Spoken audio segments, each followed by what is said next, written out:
a gente tratou já alguns elementos básicos da sociologia, conceitos de classes sociais, conceitos de sociedade, de cultura, né? Pegamos até um pouco da questão do desenvolvimento do início da sociologia, da Revolução Industrial, vários aspectos, né? Agora a gente está aprofundando alguns desses elementos, certo? O tema de hoje é trabalho e sociedade. Eu vou pegar um pouco do trabalho, da questão do trabalho nos três autores, né? No Marx, no Weber e no Durkheim.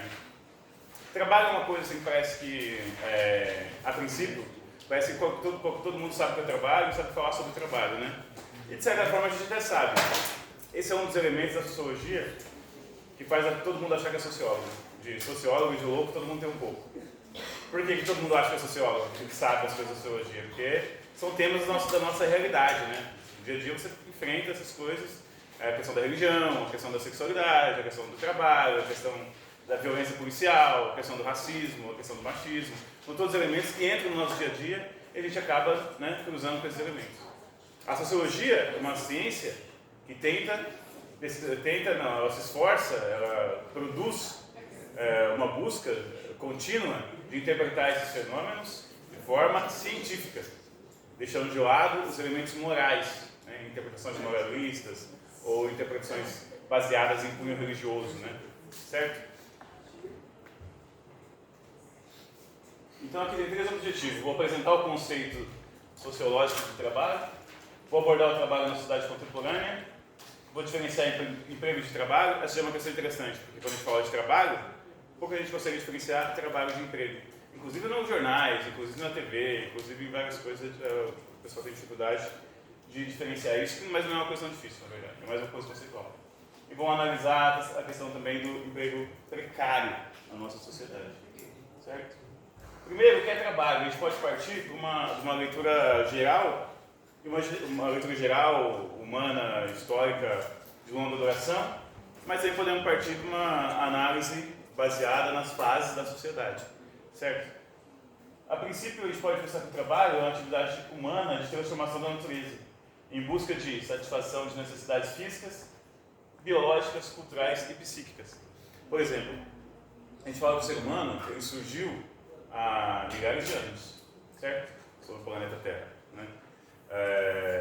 Você pega lá desde a Lucy, por exemplo, que é o primeiro o ser humano que aparece, né, primitivo, até a evolução dele, né, passando por diversas fases sociais, com alguns saltos, né?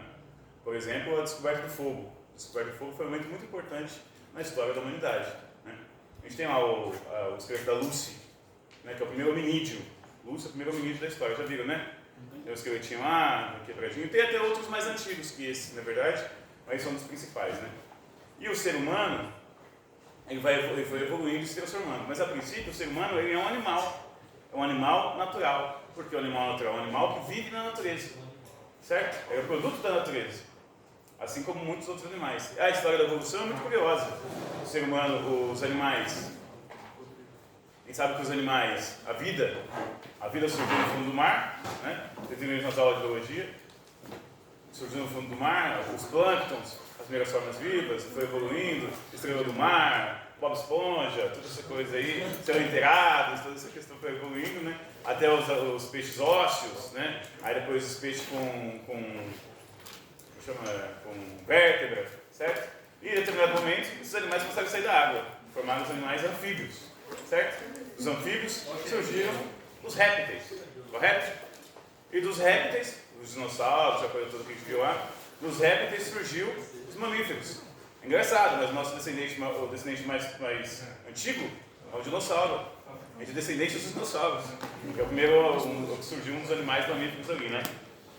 E aí, os dinossauros evoluíram então para mamíferos, evoluíram também para aves, né? Tinha dinossauros com pena e tudo mais. Por que eu estou falando tudo isso? Nem eu sei, esqueci. Brincadeira. Estou falando isso para mostrar que o ser humano, antes de ser humano, tal como a gente conhece hoje, ele era um animal natural, certo? Um animal que vivia em grupo. Mas alguma coisa de repente aconteceu com esse ser humano que ele passou a construir coisas para além do imediato, para além da necessidade imediata. Por exemplo, o ser humano não é o único ser na natureza que transforma a natureza. O castor, a abelha, o João de Barro, são animais que produzem coisas. O castor produz um dique, ele desvia a água do rio para tal, né? O João de Barro constrói a casinha lá, né? Para morar, tal. A abelha constrói a caixa de abelha com um processo complexo, né?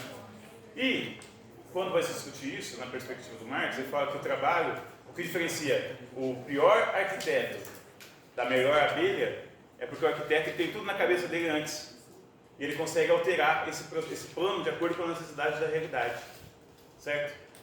Coisa que uma abelha não é capaz de fazer. Ela sempre vai fazer a teia dela igual a teia, não. A teia seria a aranha, né? Também constrói coisa. Ela sempre vai construir a colmeia dela naquele mesmo molde. E ele tem dificuldade de fazer mudanças. O ser humano não. E também, satisfeito essa necessidade, a abelha ficou suave. Foi lá, fez a caixinha de abelha dela, produziu lá, alimentou lá a abelha rainha, suave, acabou a minha vida, o ciclo acabou. O ser humano não se contenta com isso. Em satisfazer suas necessidades básicas, animais, comer, beber e se reproduzir. Ele precisa de mais coisas. Isso acontece em um certo momento da história. Certo? O ser humano passa a produzir mais coisas do que ele precisava. Então a gente fala que o trabalho, ele transformou o ser humano. Ele criou uma capacidade superior no ser humano. Com isso eu não quero dizer que o ser humano é superior, especificamente superior a toda outra espécie de animais, né? Ao ponto de vista da natureza, se a natureza fosse simplesmente a mãe natureza e olhasse para a gente, ela ia ver a gente como meros produtos, meros animais naturais, vivendo aqui em cima e que se acham melhores que outros animais. E para ela, são todo alimento. A natureza, todos nós somos alimento, o cachorro é alimento, a planta é alimento, tudo é alimento. Ela cria as plantas para a gente comer a planta e para ela comer a gente. Na ótica da natureza, né? Certo? Então, essa é a perspectiva do trabalho enquanto mediação da natureza, né? O ser humano ele começa a transformar a natureza para atender a sua própria necessidade. Por exemplo, em determinado momento, o ser humano vivia, surgindo no continente africano, foi se espalhando, né? Tal. Em determinado momento, o ser humano só vivia em locais quentes. Por quê? Ele não era adaptado a determinadas temperaturas. Até hoje não é. Ele só pôde colonizar a região norte do planeta depois que descobriu o fogo. Ele pôde ir levando fogo e se aquecer, né, quando a natureza não lhe oferece calor. Certo? Isso possibilitou uma série de transformações ao longo da existência do ser humano.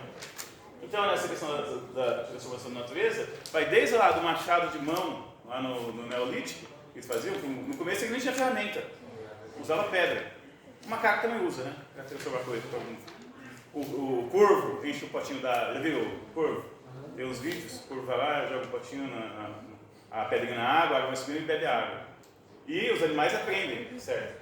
Mas o ser humano, ele começou a transformar a natureza, e isso foi criando uma série de processos complexos, que foi levando a outros processos e ampliando a sua mente. Tanto que a gente fala que a mão ajuda o cérebro, né?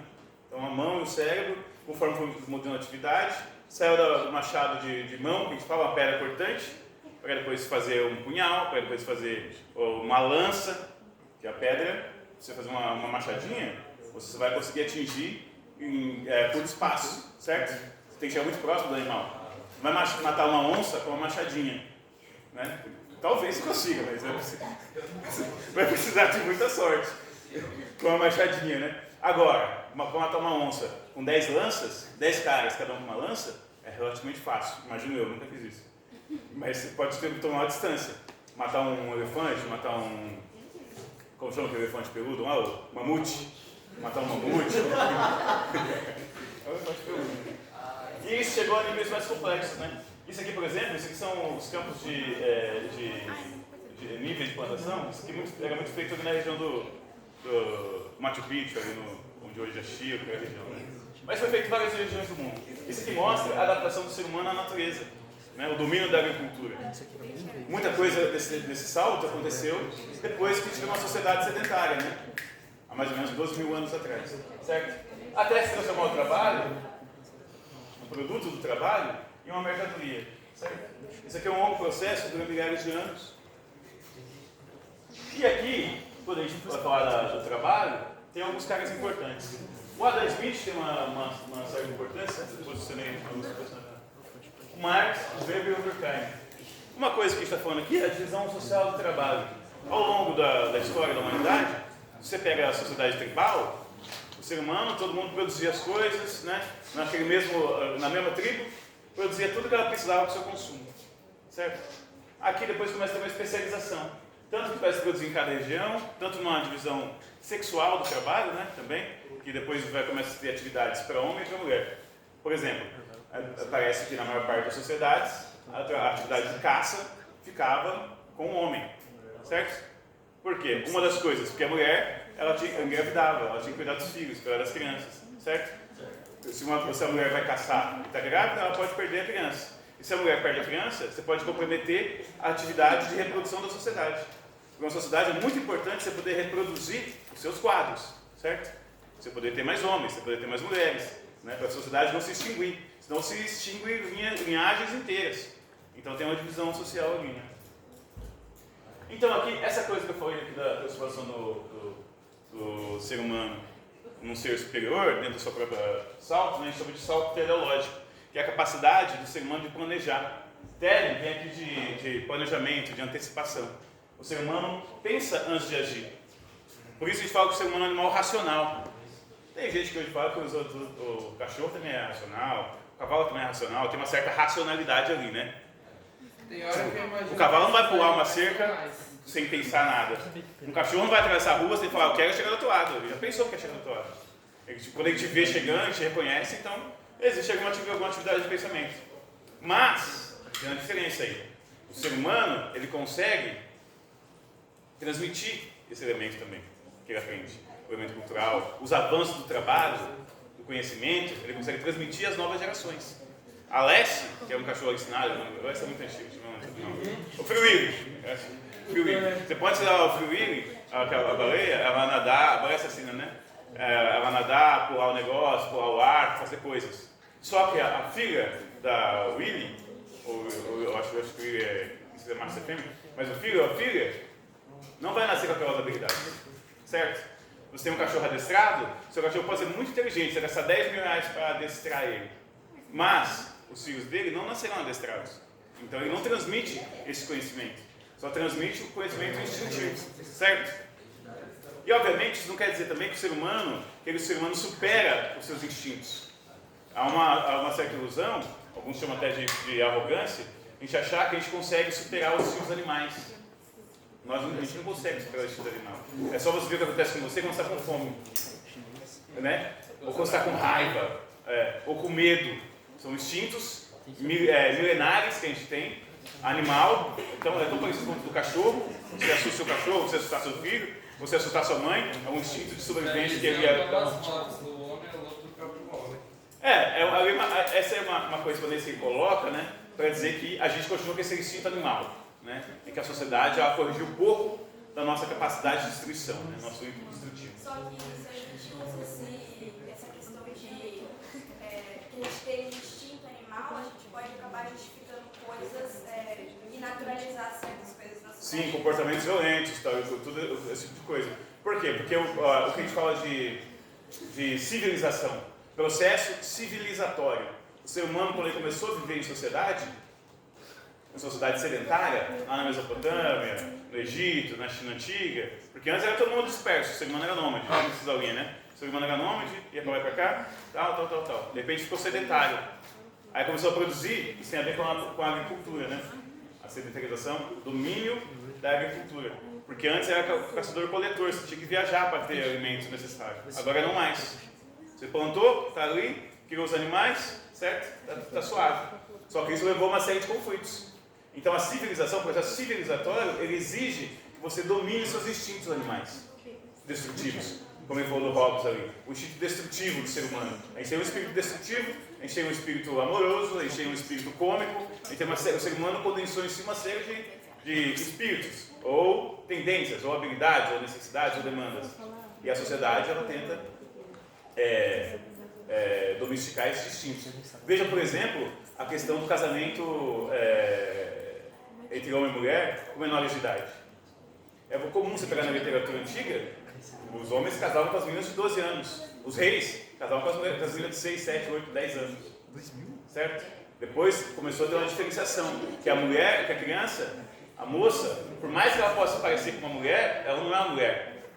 Ela pode ter o corpo de mulher, inclusive. Isso é uma evolução do pensamento humano, na concepção do que é aquela pessoa. Então você vai domando os seus instintos, certo?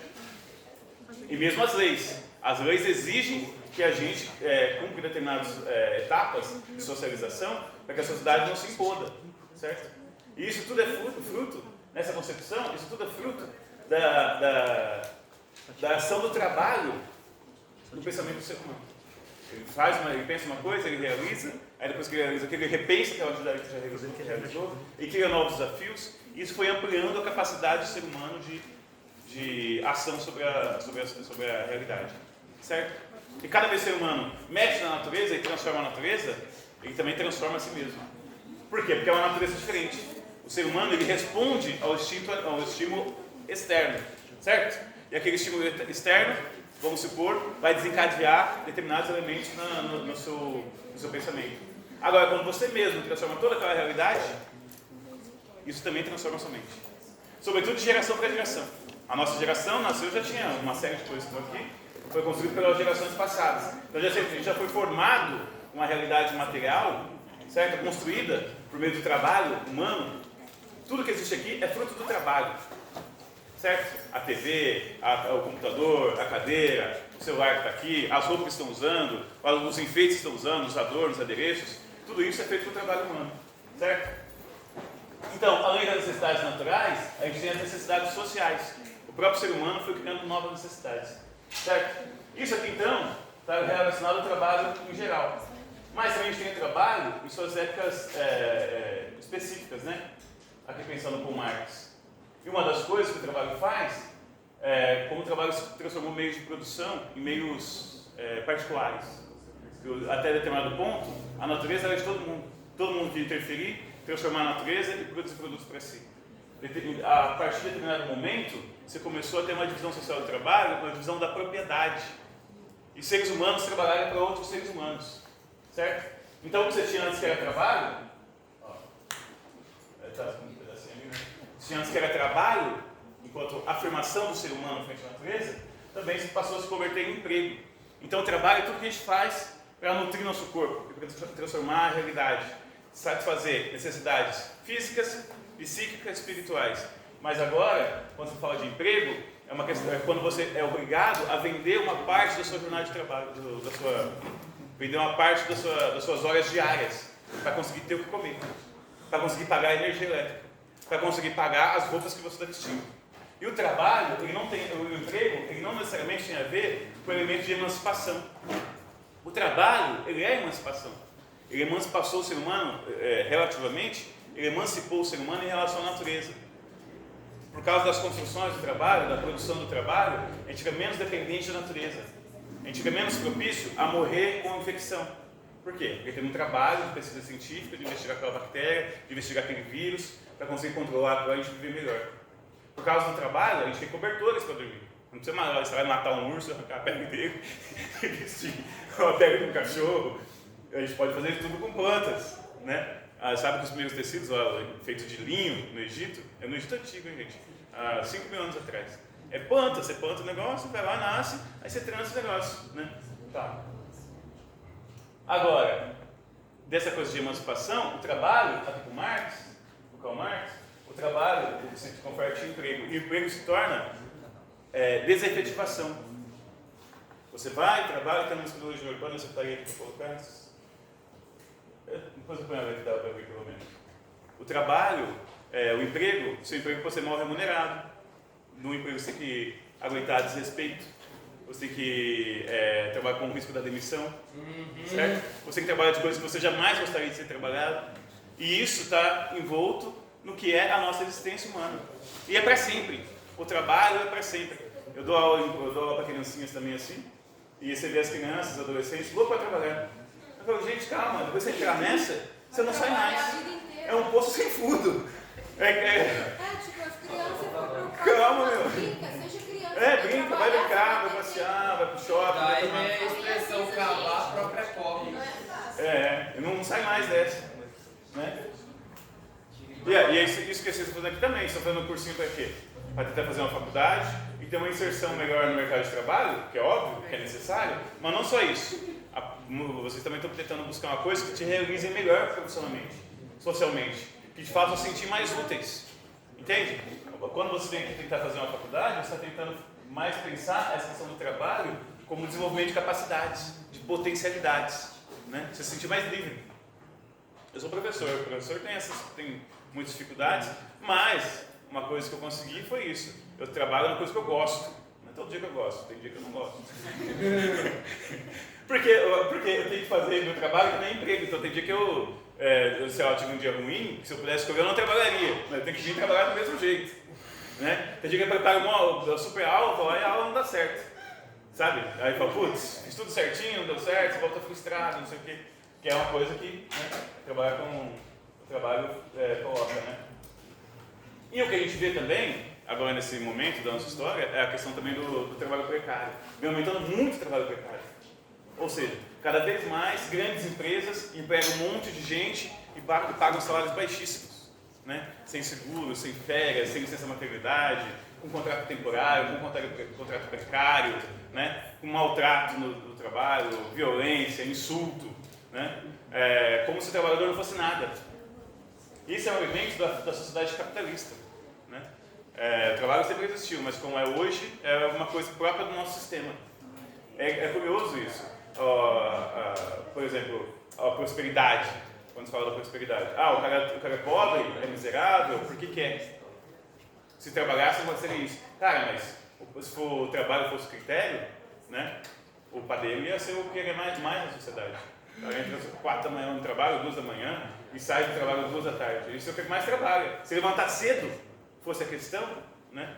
Ou mesmo se o trabalho fosse um elemento que dignificasse, o trabalho escravo não existiria. Certo? Os trabalhadores escravizados são os que mais trabalhavam e menos valorizavam. Certo? E aqui a gente fala de trabalho como uma atividade estranha, que é quando o trabalho, o Marx escreveu isso num texto que chama Manuscritos Econômicos e Filosóficos, e a vida inteira ele trabalhou isso na verdade. Quando você trabalha, ao invés de você se realizar, o trabalho ele impede você de ser você mesmo, impede você de fazer o que você gosta. Tipo, você vai trabalhar para poder dar o seu rolezinho, para poder comprar suas roupas, para poder se divertir. Mas você fica tão cansado pelo seu trabalho, que chega o fim de semana, você fica em casa descansando.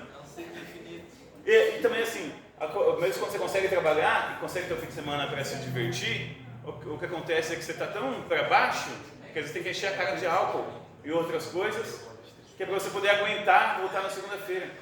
Isso é o elemento da atividade estranhada do trabalho. Que em vez de você se reconhecer no que você faz, o trabalho que você faz, ele é amortizador. Ele te mata por dentro. Dramático isso, né? Mas a gente faz de conta que não. Aí uma galera toma remédio, aí uma galera... na maior parte das pessoas vão trabalhando e elas vão tentando se virar, né? Mas uma parte cai no alcoolismo, outra parte cai nos remédios, né? Conseguir reproduzir, né? E aí que a gente aprende o significado da expressão se vira nos 30. Pois é. E a gente fala disso aqui, então, que nesse caso, o homem, o ser humano, né, ele tem que servir aos objetos. A sua função, você gasta a sua vida produzindo mercadorias para outras pessoas, né? Alienação. A gente fala de alienação extremamente, porque alienação, uma parte da alienação é normal, né? Uma parte da alienação sempre existiu, que você produz um produto, aí você se separa dele.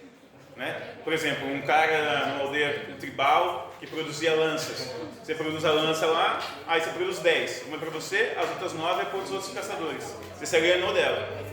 A coisa de separação é normal no trabalho. Mas você se alienar de si, do seu próprio sentimento, do seu prazer de viver a vida, da sua liberdade de viver e tal, é uma coisa característica da sociedade capitalista. Certo? Aqui, esse quadro aqui é do Tarsila, né? É um quadro muito famoso, acho que é de 1933. Aqui ela relata os trabalhadores. Ela retrata os trabalhadores. E o que dá pra gente observar aqui? Primeiramente, eles estão trabalhando um pouco felizes. Não estão felizes. Não estão felizes. Por que eles não estão felizes? Porque deve ser um trabalho muito puxado para pouco conhecimento e pouca remuneração. Sim, aqui você vê as fábricas. Basicamente, forçado. O trabalho fabril, que era pesado, né? Porque atualmente a gente trabalha para enriquecer outras Outras pessoas. Um sistema que se retroalimenta. Você está ali para servir, você engrandece, né? Porque se você não faz isso, realmente não vai ser você. Exatamente. E até se O trabalho que antes era natural, né, evolução do ser humano se tornou tão artificial que hoje em dia nem realmente agrega nada na vida das pessoas. Isso, evolui. É, Ele te brutaliza. O trabalho transformou. ao invés de evoluir, faz a pessoa regredir, porque o emprego que a maioria das pessoas são obrigadas a ter hoje em dia, ele impede que elas sejam capazes de aproveitar outras coisas da vida. Exatamente. Até o lazer, a família, evoluindo realmente como ser humano. Então, o trabalho que é algo que é para ser natural da evolução do ser humano, hoje em dia, ele é o contrário disso. É que te brutaliza. Eu trabalhava 14 horas por dia em uma empresa, então, tipo, eu não via mais a minha família, a minha cachorra. Eu só dormia e trabalhava. E, tipo, isso me causou uma loucura. Sim, causa adoecimento. Eu falo que a vida tem que ser mais que isso, né? Que trabalhar e dormir, comer, beber, trabalhar e dormir. Porque se a gente está fazendo isso na nossa vida, come, bebe, trabalha, come, bebe, trabalha, a gente está reduzido a formas inferiores, a animais comuns. Tipo, igual o cavalo. Eu falo do homem boi, né? É uma coisa que se encaixa muita gente, pra mim muito também, assim. Você vai lá, trabalha, aí descansa, aí trabalha. Tipo, parece um homem ou é um boi? É um homem ou é um cavalo? Entende? engraçado, até para pensar que na Constituição o negócio de remuneração é dito que é para prever todas as necessidades, inclusive o lazer, mas se continuar nessa lei que a gente está falando, quando que vai ter o tempo para o lazer? Pois é. Não adianta. Na aposentadoria. Se tiver aposentadoria. Não, 90% dessas salas aqui, quando for a idade, Do jeito que tá indo, daqui a pouco. Não tem força para levantar da cama. Já deu hora, então tem bastante interessante. Então isso, a próxima aula eu continuo hoje. Perdi esses minutinhos aí, a próxima aula eu continuo daí. Beleza? Bom descanso, gente. Tchau.